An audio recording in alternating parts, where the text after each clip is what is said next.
এতটুকু বা কাঁঠাল ভাঙলে খাবে কিটা? কয়জনের হবে? ও তো আমার একাই হবে না।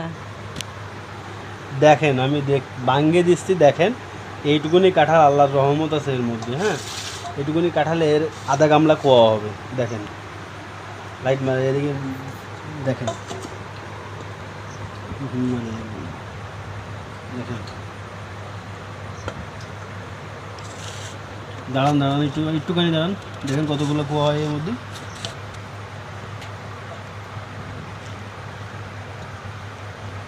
কুয়া বাদে আর কিছু নেই, খালি কুয়া আর কুয়া, আল্লাহর রহমত।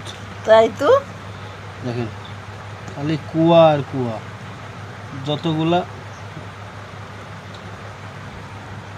মনে হচ্ছিল যে কাঁঠালে কিছু নেই।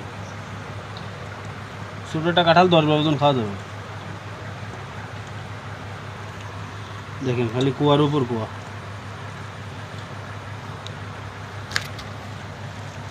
আল্লাহর অশেষ রহমত এটা, যে এইটুকু কাঁঠালে এতগুলো কুয়া হয়।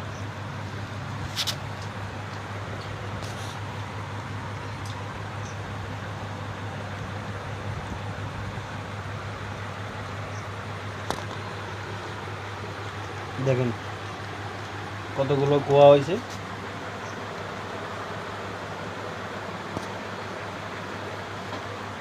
এবার বলেন আপনি কি খাইতে পারবেন এইটুকু এতগুলো খাওয়া কুয়া? সম্ভব? কখনো সম্ভব নয়, তো 10 জনের কাঁঠাল।